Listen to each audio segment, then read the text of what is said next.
ایک دفعہ یہیں پہ ہمارے سوال و جواب کی نشست کے اندر ایک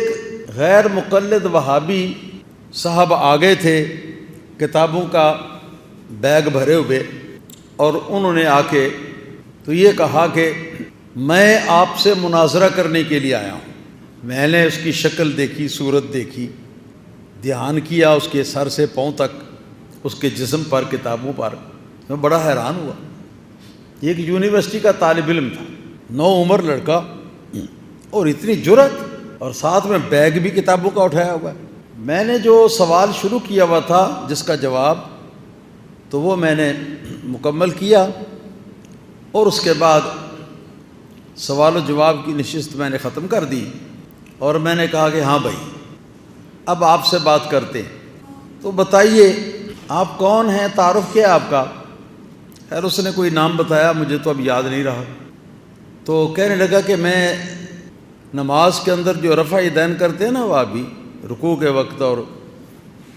رکوع سے نیچے جاتے وقت، اٹھتے وقت، اس رفع یدین کے بارے میں آپ سے مناظرہ کرنا چاہتا ہوں۔ میں نے کہا ٹھیک ہے، مناظرہ آپ ضرور کریں، لیکن سب سے پہلے میرا یہ سوال ہے کہ آپ مجھے پہلے یہ بتائیں کہ مناظرہ کون سا صیغہ ہے اور اس کا معنی کیا ہے، تاکہ میں بھی سمجھوں کہ آپ کیا پڑھے لکھے ہوئے ہیں۔ وہ کہنے لگا جی کہ میں زیادہ نہیں جانتا، صرف اتنا ہی جانتا ہوں کہ مناظرے کا مطلب یہ ہے کہ آپ سے میں اس بات پر بحث کروں گا، اور صیغے کا بھی مجھے پتہ نہیں۔ میں نے کہا اچھا چلو اس کو اب ہم چھوڑتے ہیں، کیونکہ ایسا شخص مناظرہ کرنے کے لیے ہے جس کو مناظرے کا معنی، مناظرے کی تعریف بھی نہیں آتی۔ تو میں نے کہا کہ اچھا رفع یدین کے بارے میں آپ کا موقف یا آپ کا دعویٰ کیا؟ تو کہنے لگا کہ ہمارا یہ دعویٰ ہے کہ یہ رفع یدین نماز کے اندر رکوع والا، یہ رسول اللہ صلی اللہ تعالی علیہ وسلم نے ہمیشہ اپنی زندگی کی آخری نماز تک آپ نے دائماً مواظبت کے ساتھ ہمیشہ یہ رفع یدین کیا، اور اس کے بغیر نماز ناقص رہتی ہے۔ میں نے کہا ٹھیک ہے، تمہارا دعویٰ میرے ذہن میں محفوظ ہو گیا کہ یہ والی رکوع والی رفع یدین جو ہے یہ نبی کریم صلی اللہ تعالی علیہ وسلم کی زندگی مبارک کی آخری نماز تک یہ رفع یدین جاری رہا ہے۔ تو میں نے کہا کہ بس مناظرہ ابھی ختم ہو رہا ہے، لمبی گفتگو کی ضرورت ہی نہیں۔ آپ نے جو یہ دعویٰ کیا ہے کہ یہ رکوع والی رفع یدین حضور نبی کریم صلی اللہ تعالی علیہ وسلم نے یہ اپنی زندگی کی آخری نماز مبارک تک یہ جاری رکھا ہے، کہنے لگا کہ جی ہاں یہ ہمارا دعویٰ ہے۔ میں نے کہا کہ اس دعوے پر معاف کیجئے کہ صرف ایک حدیث ہو، ایک بات، اور اس کے کرنے کا ذکر ہو۔ کتنی باتیں ہوگی؟ 3۔ پہلی کیا کہ حدیث ہو تو صحیح ہو، دوسری بات کیا سرکار کی آخری زندگی کی آخری نماز کا ذکر ہو، تیسرے نمبر پہ کیا کہ اس میں رکوع والی یہ وہابیوں والی جو رفع یدین ہے، یہ رفع یدین جو ہے اس کا کرنے کا ذکر ہو۔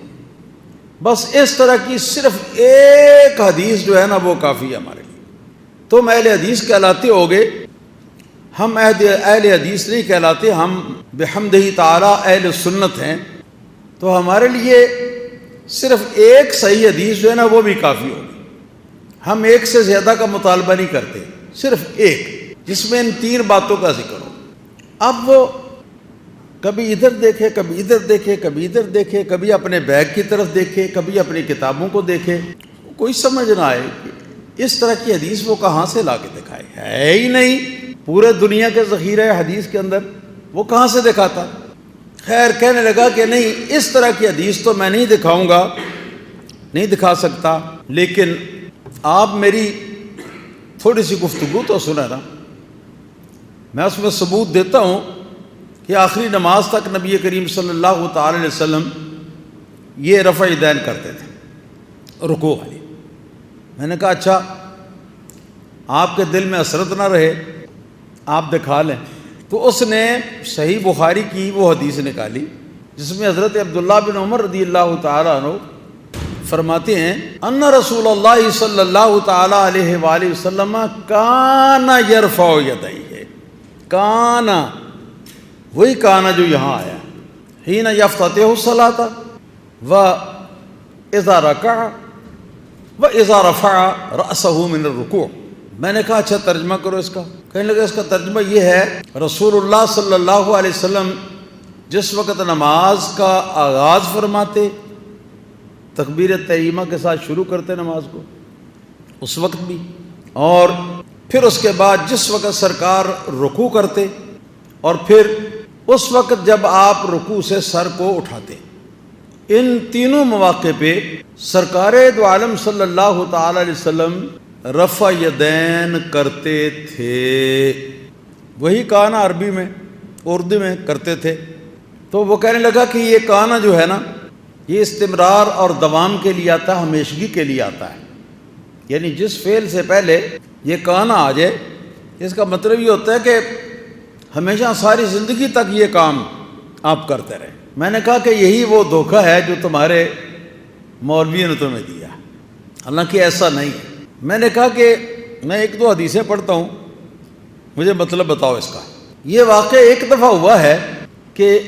سرکار دو عالم صلی اللہ تعالی علیہ وسلم حجۃ الوداع میں اپنی تمام ازواج مطہرات کو بھی ساتھ لے کے تشریف لے گئے ہوئے تھے۔ تو اس میں یہ آتا ہے کہ رسول اللہ صلی اللہ تعالی علیہ وآلہ وسلم کے بارے میں ام المومنین رضی اللہ تعالیٰ عنہ فرماتی ہیں، حج کے ارکان جب پورے ہو گئے، سارے سب افعال مکمل ہو گئے، تو اس کے بعد ایک رات کو رسول اللہ صلی اللہ تعالیٰ علیہ وآلہ وسلم پہلے اپنی ایک بی بی صاحبہ کے خیمے کے اندر تشریف فرما ہوئے اور آپ نے مباشرت فرمائی، پھر دوسری بی بی صاحبہ کے خیمے تشریف فرما ہوئے، ان کے ساتھ مباشرت فرمائی، یہاں تک کہ 9 بیویاں سرکار کی اس وقت تھیں آپ کے ساتھ۔ 9 بیویوں کے ساتھ سرکار دو عالم صلی اللہ علیہ وسلم نے ایک ہی رات میں آپ نے اس وقت مباشرت فرمائی۔ اور اس درمیان میں نبی کریم صلی اللہ تعالی علیہ وسلم نماز والا وضو جو ہے نا، وہ ہر مباشرت کے بعد استنجا کے ساتھ یہ فرما لیتے تھے، غسل آپ نے اس کے بعد فرمایا۔ یہ ہے جی ایک واقعہ، ساری زندگی مبارک میں ایک واقعہ، ایسا دوسرا واقعہ نہیں ہے۔ اور اس کو جب امہات المومنین نے بیان کیا، کیونکہ امہات المومنین کو حکم تھا کہ سرکار دو عالم صلی اللہ علیہ وسلم کے جو گھر کے مخفی معمولات ہیں جن پر لوگوں کو اطلاع نہیں ہوتی، ان کے بارے میں وہ جو خواتین ان کے پاس آئیں ان کو یہ بتایا کریں، کیونکہ آدھی زندگی ہماری گھر سے باہر ہے جس کا لوگوں کو پتہ ہوتا ہے، آدھی زندگی ہماری گھر کے اندر ہے پردے میں، اس کا لوگوں کو پتہ نہیں ہوتا، اور ہم چاہتے ہیں کہ اس کا بھی لوگوں کو پتہ چل جائے تاکہ وہ بھی اپنے گھر کے اندر پردے کی جو زندگی ہے اس کو ان کو پتہ ہو کہ کس طرح گزارنا، یہ مقصد تھا۔ تو حضرت ام المومنین رضی اللہ تعالی عنہا بیان فرماتی ہیں، اس کو میں نے اس سے کہا مناظرہ کرنے والے سے کہ وہاں پر بھی یہی کانا ہے، ہاں جی، کانا رسول اللہ صلی اللہ تعالی علیہ وآلہ وسلم یباشر نساءہ فی لیلۃ واحدۃ، جس کا معنی ہے کہ رسول اللہ صلی اللہ علیہ وسلم اپنی تمام ازواج مطہرات سے ایک رات کے اندر آپ اپنی تمام ازواج مطہرات کے ساتھ مباشرت فرمایا کرتے تھے۔ میں نے کہا یہی لفظ یہاں پر بھی ہے، حالانکہ یہ صرف زندگی میں ایک بار کا واقعہ ہے۔ تو پتہ چلا کہ کانا جو ہے یہ دوام کے لیے، ہمیشگی کے لیے یہ نہیں آتا، بلکہ ایک بار بھی واقعہ ہوا ہو تو اس کے لیے کانا کا لفظ آ جاتا ہے۔ خیر، کچھ ٹھنڈا ہوا، پھر میں نے اسے کہا کہ بخاری تمہارے پاس ہے؟ کہنے لگا گیا۔ میں نے کہا ذرا نکالیے، تو اس نے نکالی، اس میں سے میں نے ایک حدیث نکالی کتاب الصلاۃ میں سے، اور وہ یہ ہے کہ کانا رسول اللہ صلی اللہ علیہ وآلہ وسلم یصلی وہو حامل امامۃ بنت زینب، امامۃ بنت زینب رضی اللہ تعالی عنہ۔ سرکار دو عالم صلی اللہ، یہاں پر بھی یہی کانا ہے، کانا رسول اللہ صلی اللہ علیہ وسلم، یہی کانا کا لفظ ہے۔ رسول اللہ صلی اللہ علیہ وسلم اپنی نواسی، اپنی صاحبزادی، بڑی صاحبزادی زینب کی بیٹی امامہ رضی اللہ تعالی عنہا بھی بچی تھیں، تو ان کو اپنے کمر کے اوپر اٹھائے ہوئے آپ نماز پڑھتے تھے۔ اس حدیث کے اندر ہے، معنی اس کا یہ بنتا ہے لفظ، اس طرح ان کو اٹھائے ہوئے نماز پڑھتے تھے۔ جب آپ سجدے میں تشریف لے جاتے تھے تو بھی وہ کمر کے اوپر ہوتی، اور جس وقت سجدے سے آپ نے سر کو اٹھانا ہوتا تو رسول اللہ صلی اللہ تعالی علیہ وآلہ وسلم ان کو قبر کے اوپر لیے ہوئے، والا حاض القیاس، نماز کے آخر میں التحیات اور پھر السلام علیکم ورحمۃ اللہ، السلام علیکم ورحمۃ اللہ تک۔ اس میں یہ ہے کہ رسول اللہ صلی اللہ علیہ وسلم نماز پڑھا کرتے تھے اپنی نواسی امامہ بنت زینب کو اپنے پشت انور کے اوپر یا اپنے مبارک کاندھوں کے اوپر، آپ ان کو اٹھائے ہوئے نماز پڑھتے تھے۔ تو اگر یہ کانا ہمیشہ کے لیے ہے کہ حضور نماز کے شروع میں رفع دین فرماتے، رکوع میں رفع دین فرماتے، رکوع سے اٹھتے وقت رفع دین فرماتے، اگر یہاں پر کانا کا لفظ ہے تو سے آپ نکالتے ہیں کہ ساری زندگی کے آخری دن تک اور آخری نماز تک ہے یہ، تو اب کیا بتائیں گے آپ، کیا سمجھیں گے آپ؟ مجھے بتائیے کہ کیا رسول اللہ صلی اللہ علیہ وسلم ساری زندگی مبارک آپ 11 اپنی جو 11 یا 9 بیویاں ہیں ان سب سے ہر رات میں مباشرت فرماتے تھے؟ کیا رسول اللہ صلی اللہ علیہ وسلم اپنی ساری زندگی مبارک میں اپنی نواسی حضرت امامہ رضی اللہ تعالی عنہا کو اپنے پشت مبارک کے اوپر اٹھائے ہوئے نماز پڑھتے تھے؟ آپ نے جب یہ اٹھا کر پڑھا ان کو نماز کو، تو اس کے بعد پھر ان کے بغیر کبھی کوئی نماز نہیں پڑھی؟ کیا اس کا یہ مطلب ہے؟ اب یہاں پر وہ خاموش۔ میں نے کہا بابا اب بتا کہ میں تیرے مناظرے کا کیا کروں اور تیرے مناظرے کے تقاضے کا میں کیا کروں، تجھے پتہ ہی نہیں کسی چیز کا۔ خیر، میں نے کہا کہ آپ ایسے آگے ہیں کسی چاؤ میں، کسی شوق میں، تو ورنہ آپ کو پتہ ہی نہیں ہے کہ مناظرہ کیا ہوتا ہے، نہ اتنی آپ میں قابلیت ہے۔ وہ کہنے لگا جی کہ میں تو تقریباً 10-11 مقامات پر میں حنفیوں کی مسجدوں کے اندر گیا ہوں، وہاں کے مولویوں سے، اماموں سے میں نے گفتگو کی ہے اور ان کو میں نے لاجواب کیا ہے۔ میں نے کہا کہ جن کو تو نے لاجواب کیا ہے نا، وہ صرف امام یا خطیب ہوں گے، وہ عالم دین نہیں تھے۔ اگر عالم دین ہوتے تو تجھ جیسے جاہل کو وہ پہلے راؤنڈ میں ہی وہ آؤٹ کر دیتے۔ تو میں نے کہا کہ پھر یہ ہے کہ تم کوئی ایسا مناظر لاؤ میرے ساتھ مناظرہ کرنے کے لیے جو تمہارا پڑھا لکھا عالم دین اور مناظر ہو، اور تمہاری جماعت کے جو علماء ہیں نا وہ اس کے بارے میں ایک تحریر لکھ کر دیں کہ اگر یہ جیت گیا تو ہم سب کی جیت، اور اگر یہ ہار گیا تو ہم سارے وہابیوں کی ہار، یہ لکھوا کے لاؤ تو پھر میں مناظرہ کروں گا۔ پھر میں نے لکھ دیا ایک کاغذ کے اوپر یہی جو اس نے دعویٰ کیا تھا کہ رسول اللہ صلی اللہ علیہ وسلم نے اپنی زندگی مبارک میں آخری نماز تک رکوع والی رفع دین کی ہے۔ یہ حدیث بقول اس کے یہ الفاظ لکھ کے نیچے میں نے یہ لکھا کہ ایک ہی ایسی حدیث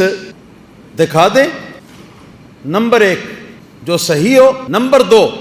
جس میں سرکار کی زندگی مبارک کی آخری نماز کا ذکر ہو، آخری نماز کا ذکر 2، اور تیسرے نمبر پہ یہ کہ اس کے اندر رکوع والی رفع دین کرنے کا ذکر ہو۔ یہ 3 باتیں جس کے اندر موجود ہو، صرف ایک ایسی حدیث۔ پھر میں نیچے لکھا کہ ساری دنیا کے مشرق سے لے کر مغرب تک اور شمال سے لے کر جنوب تک تمام علماء غیر مقلدین جو کہ اپنے آپ کو اہل حدیث کہلاتے ہیں، میں ان کو چیلنج کرتا ہوں کہ سب مل کر ایک ایسی حدیث جو ہے وہ دکھا دیں، صرف ایک ایسی حدیث دکھا دیں۔ اگر وہ دکھا دیں تو نمبر 1 یہ کہ میں قائل ہو جاؤں گا ان کا، نمبر 2 یہ کہ 5 لاکھ روپے اپنی استطاعت کے مطابق انعام بھی دوں گا۔ حق محنت، یہ لکھ کے نا تو ایک کاغذ کے اوپر میں نے دے دیا۔ اب وہ لے گیا جی کہ جی ضرور ہوگا،